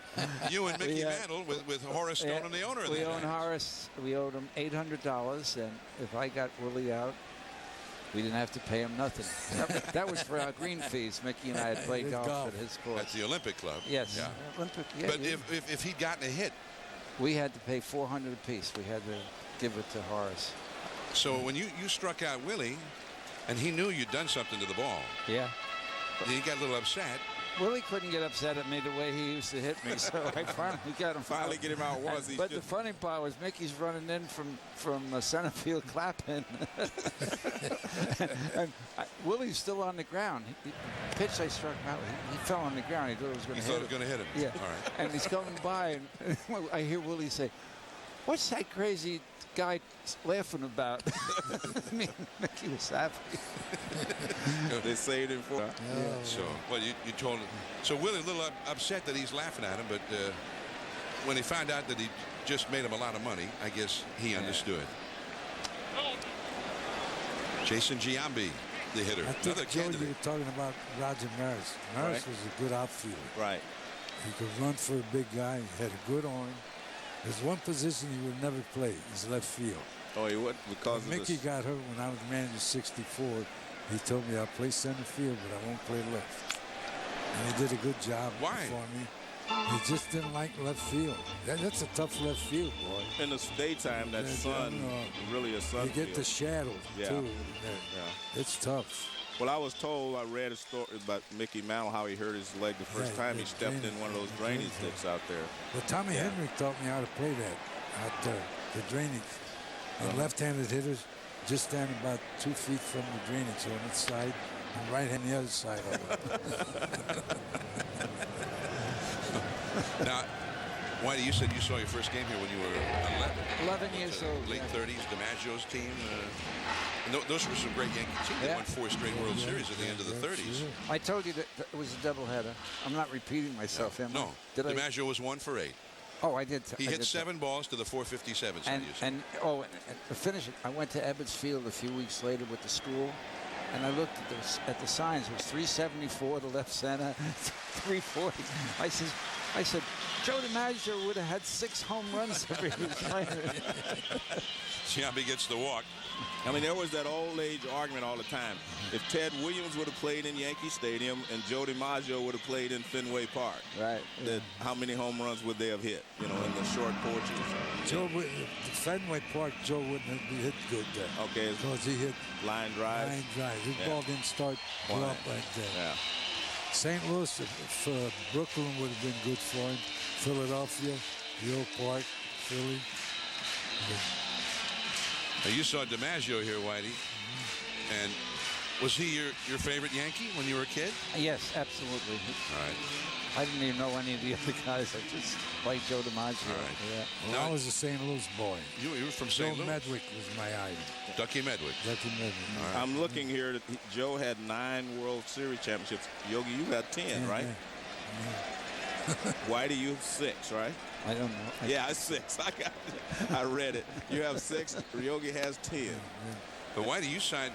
I was a speaker at the New York Baseball Writers Dinner years ago, and you were presented the Toast of the Town Award, and Joe DiMaggio presented you the award. And he said, without you in 1950, the year you first came up, they wouldn't have even won the pennant, even gone series that year. Paid you a nice compliment. Well, I won 9 straight games, and I think we only won by 1 or 2. We beat, I don't know who was second. I think it was Boston, probably. We only beat them by 1 or 2 games, then we got in the series. So.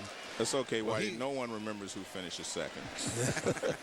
But now you got up and you'd been paid this great compliment by DiMaggio. Yeah. You got this award, and you said, man, this is such a big deal. When they asked me if I'd come up for the Toast of the Town Award, I thought it was probably a group of bartenders or something. That's what I thought it was. I thought they were pulling a joke on me. Is it telling on the 4 hits, 4 runs? Oh, here in the stadium.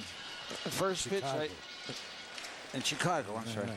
The first pitch I throw, Louis Aparicio hits a double. Nellie Fox gets up, bunts it out. I hit Minoso in the neck with a pitch, so I've thrown 3 pitches, and the bases are loaded. Blazewski hits one off the right center field wall. 3-run score. I've thrown 4 pitches. Casey comes out to the mound, and he says to Yogi, does Ford have anything? And Yogi says, I don't know. I haven't caught a pitch yet. Yogi Berra, Whitey Ford, 2 of the best to ever play the game. Many thanks, for coming guys. by. Always good to see you guys. 2 Hall of Famers, part of the festivities and part of the bittersweet aspect of the final game at Yankee Stadium. I get out and I ride with my buddies every weekend, you know. We go out and get after it. Like today, we hit one section when everyone stopped, second guessed it, just kept going. Rock here, rock there. I just got a handful, and there she went. True all-wheel drive, new active descent control, legendary ride and handling. Polaris, the world's toughest ATVs. Polaris Power Play sales event. Get to your participating dealer for up to $800 in rebates and as low as 3.99% APR on select ATVs. You were weak when I found you. Now your hatred has become your strength. Fulfill your destiny, my apprentice.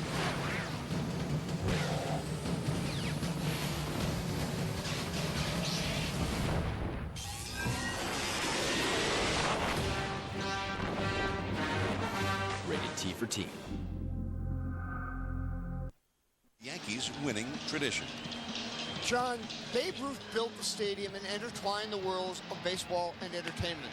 George Steinbrenner is closing it, having taken Yankee entertainment to the billion-dollar stage of the 21st century. Steinbrenner's share in the $8.7 million purchase of the Yankees in January 1973, $800,000, less than the cost of 4 box seats in the new stadium. What then was less than a $10 million business is now, with the YES Network and all the ancillary interests, worth between $3 and $3.5 billion. Hal Steinbrenner simply says his father is the Yankees. George's leadership restored the Yankee legacy with 6 world championships and 10 pennants under his watch. 2008 will likely end a string of 13 consecutive postseason appearances, but still have drawn 4 million fans to the stadium for the 4th straight season. Steinbrenner's development of the Yankee brand transcended baseball as he hosted Saturday Night Live and appeared on Seinfeld, transcended sports ownership, and became the model for Steinbrenner copycats in every sport.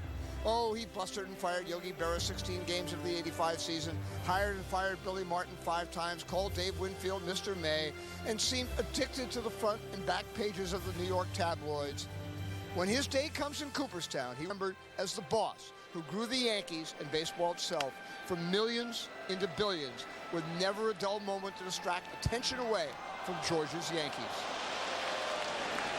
The George Steinbrenner era. They won 6 World Series, and I think Yankee fans are, at this point, almost unanimous in their affection for George. And it wasn't done here with this franchise. And it wasn't always that way. No. But George won them over by winning championships and showing the people that all he really wanted to do was have the Yankees win. 1-2 the count to Adam Jones, who hit a triple. He almost had a home run down the right field line back in the 2nd inning. 3-2. Pettit and the Yankees are ahead now. And that slider's bounced foul over to the Baltimore dugout. A ball and 2 strikes. You know, when you speak of George, I always think of the fact that, you know, him as a businessman, he always put his money back into his ball club. He made a lot of money here in New York, but he put it back in his ball club, and a lot of people got upset because he was paying a lot for free agents, but he wanted to win, and he put the money right back into his business. Nice play by Derek Jeter to get the fleet-footed Jones, and there is one away. Well, thanks to Yogi Berra and Whitey Ford, who came on with us. Yeah, George Steinbrenner came in when the Yankees, after they went to the World Series in '64, not only did not go again until 1976, they fell into the depths of despair in the mid-'60s, 65, 66. Red Barber televised a game here late in, or was the broadcaster on a telecast late in the '66 season, and they had the actual official paid attendance, Joe, of 413. Not 1,413, just 413. And some felt that Red got fired because of that game. He kept on the director. You got to get a shot of this. We got two teams that are down in the standings. That's not the story. The story is that nobody's here, the smallest crowd ever at Yankee Stadium. But they wouldn't show the shot. And then, in fact, they were telling him, we don't want you talking about it. He said, well, I'm going to talk about it. It's the story. When that season was over, Red Barber was given a pink slip. And that was the end of Red Barber as a broadcaster for the Yankees. I guess he shouldn't have talked about it. Listen to the producers, right? 2-2 the count. I never heard you talk like that before. 2-2 the count to Kevin Millar, who walked his first time. But suffice it to say, the Yankees went way south. It was a 10-team league at the time. They finished 10th one year. That's a base hit past A-Rod. And Millar, as the ball is dug out of the corner by Nady, has himself a double. So 1 out, and for the Orioles, a runner in scoring position in the 4th inning. Fans joined Major League Baseball in its efforts to help victims of the devastation caused by Hurricane Ike by donating to the Gulf Coast Ike Relief Fund. Log on to www.ghcf.org or MLB.com to help those in need. Together, we can make a difference. Derek Jeter, who has not had a hit tonight, although he sent one back to the wall in the 3rd inning, the right field wall, in front of the short porch, caught by Nick Markakis. Johnny Damon hit a 3-run homer just prior to that in the 3rd inning. And so far, Damon has the last home run at Yankee Stadium. The Babe hit the very first one in the very first game. Barehands it. Not in time. Jay Payton still runs pretty well. Beat that one out. Great hustle by Payton, because a lot of times you check your swing, you're falling away, and you do not get out of the box well. But a good job of hustling there. Now you see, look, and he's running right straight down the chalk line. That gets you there as quickly as possible. Looks like a good call by Marty Foster. Well, he got a little help from Jay Payton. Payton was doing some umpiring there. Yeah, he's trying to put that safe vibe in the mind of the umpire. So with runners at first and second. And why is Millar still at second, by the way? Here is Juan Castro, the 9th place hitter, and a big curveball for a strike. I would have thought he'd been able to easily move up on that little dribbler. 0-1 the count. Brian Roberts, the leadoff man, is on deck. We mentioned Damon's home run tonight, as we wonder who will hit the last home run in Yankee Stadium history. There have been so many huge home runs hit here as Giambi makes the grab. One of the most famous was hit to win the pennant for the Yankees against Kansas City in the American League Championship Series in 1976. Delivers high drive. It's in right center field. That's gone. It is gone. Chris Chambliss has won the American League pennant for the New York Yankees. A thrilling, dramatic game with overtones of that great 6th game in the World Series a year ago, and then the 7th game too. What a way for the American League season to end. John, I was at home watching that game on TV. We'd already won our National League Championship, and I was hoping that the Yankees would win, so I had to play at Yankee Stadium. A foul ball out of play by Brian Roberts. That was Howard Cosell and Keith Jackson were broadcasting that game on ABC that night. I thought it was only Howard. Mostly Howard.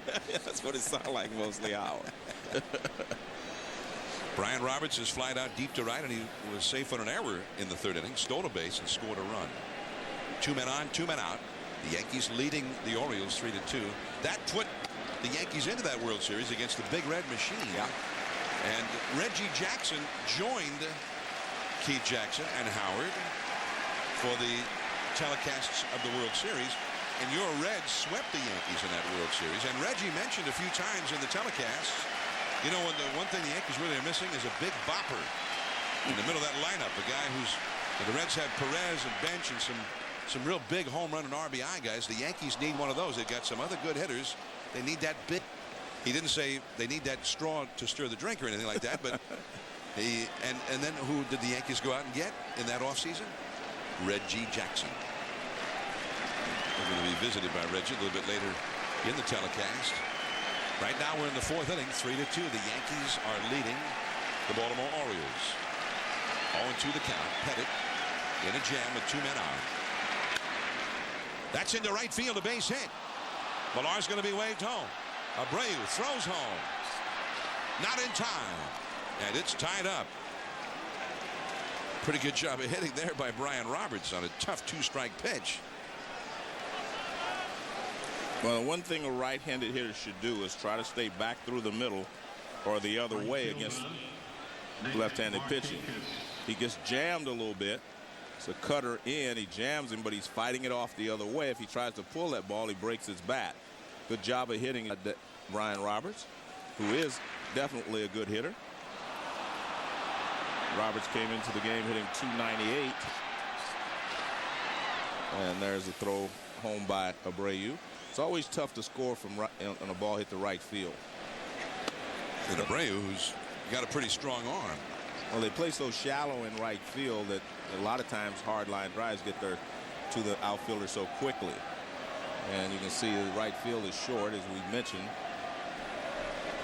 Still 2 men on for Baltimore, and we saw that cutter by Pettit right on the inside corner of the plate to Roberts on the John Hancock K-zone shot.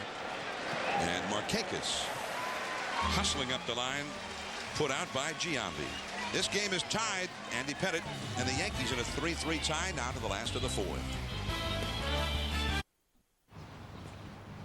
New Ultima. I hear they're pretty cheap these days. They're not cheap. They're inexpensive. You cut your own hair. That's cheap.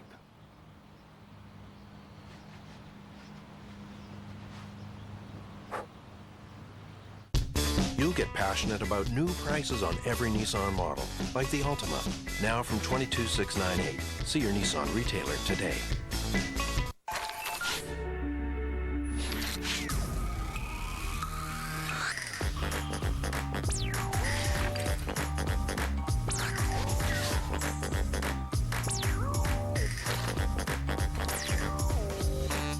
Collect letters from Coca-Cola drinks to play online, and you could win up to $250,000. And in store, a smart car, tickets to Universal concerts, and many more great prizes instantly. Subway, think fresh, eat fresh. Seems like you need to be a physics professor to choose the right TV. Luckily, I am one. Your choice is behind the first LCD display in a calculator. The dreamers who evolved the LCD into a 3-inch TV. The designers who first hung an LCD TV on a wall. The pioneers who gave Canada full HD 1080p in an LCD TV.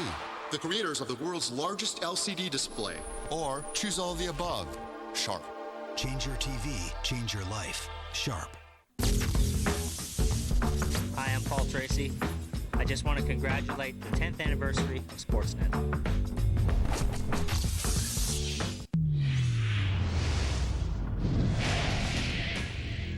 26th.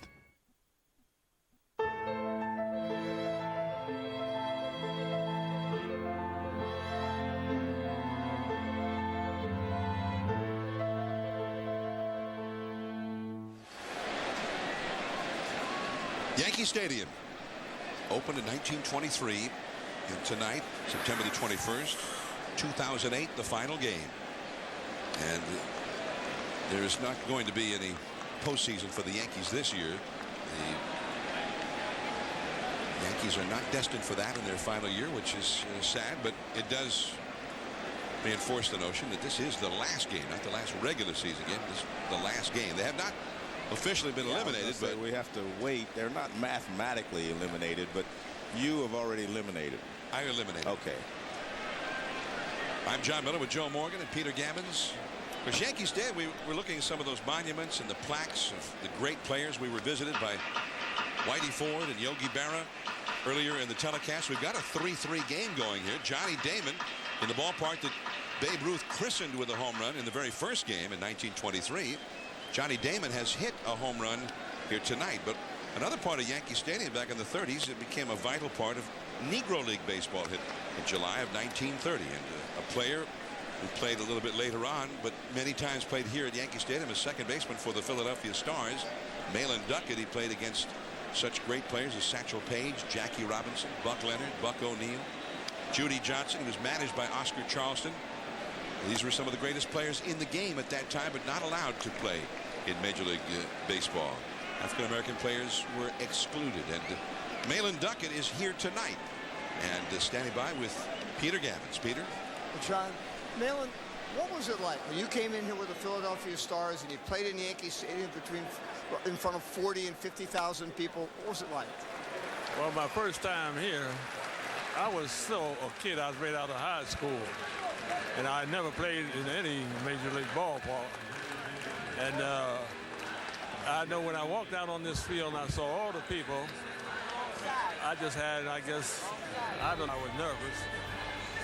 Plus the fact, I said, here I am in Yankee Stadium, the greatest ballpark in baseball. And they had so many great ball players. In those days, you know, we didn't have Jackie Robinson or anything because it was a segregated league. And I just couldn't imagine myself as a second baseman playing second base. I got out there, my favorite Major League second baseman was Charlie Gurringer of the Detroit Tigers. So when I was standing on second base, I said, I'm standing out here on the same spot where Charlie Gurringer always played. And then he had the Joe Gordons and so forth. But it was, what a great feeling. That was my first time because we played so many times after that, I sort of got used to it. But we always had anywhere between 40 and 50,000 people on Sunday. Tell me about the home run off here. Well, that was in 1941. I was only 18 then. And I hit it right field because they used to call it the porch layout. See, it wasn't as quite as well, in fact, it was shorter then than it is now because they have a field that they had put in there. And when I hit it, I couldn't believe it because we had about 45,000 people.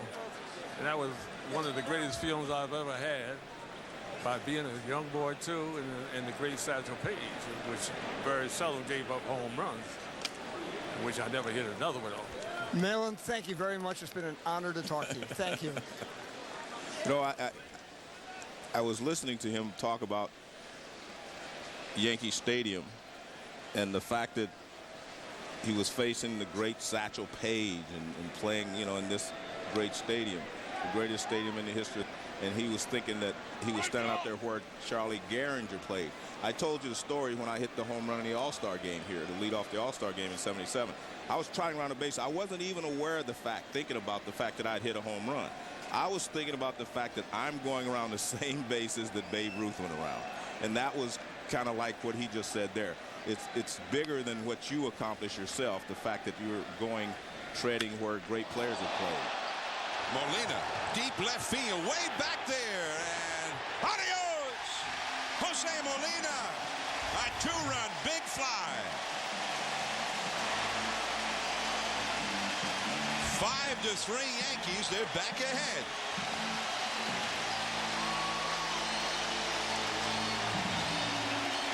And John, to emphasize one of the things we talked about before they had that fence in there, that would not have been a home run. And I tell you what, when Molina hit it, it better have gone, or he would never have reached first base. He knew it was gone. Watch the moment he hits it. There's the pitch outside toward the outside part of the plate. And he knew he had gotten enough of it to get it over the left field wall. Now, Johnny Damon, who hit a home run his last time, a 3-run shot to the short porch in right field. That short porch which Malin Duckett reached against Satchel Paige as he reminisced about it. And those fans are trying to figure out a way how to get that ball through that net. As you mentioned, they moved the fences in here back in the 80s. And it was 430 feet to left center after they opened the remodeled Yankee Stadium. Now it's 399. But where those retired numbers are located, you had to hit it over that fence when the ballpark first reopened in '76. Well, you owe me because I did say there would be another home run hit. We had a wager going on it? Yeah. I just didn't tell you what it was yet, but I'll let you know after the game. I'm going to have Whitey Ford and Yogi Berra take you out to dinner. And then somebody got the souvenir, looks like. Johnny Damon to center field. Adam Jones. And that is the second out of the inning. And now Derek Jeter, once again introduced by Bob Shepard. Number 2, Derek Jeter. Number 2. The legendary voice of Yankee Stadium since 1951, Bob Shepard. And he is not here tonight, but he made a tape at Jeter's request. Bob never actually introduces players like that. All the years since '51, he had never said "now batting" before any hitters. You see the fan got himself a souvenir of the final game at Yankee Stadium. He's a lucky man.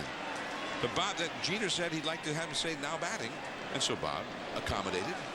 So Jeter really, in the 58 years since Bob Shepard first became the PA man here, is the only player ever announced as "now batting" number 2.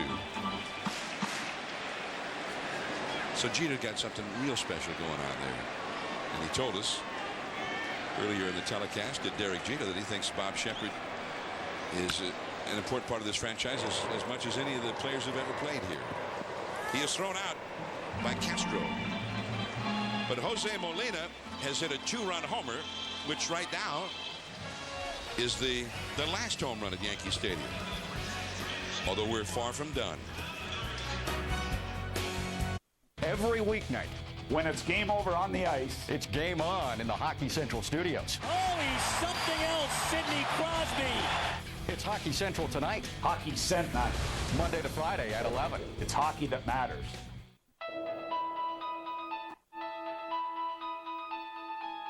It's not the crack of the maple hitting a ball.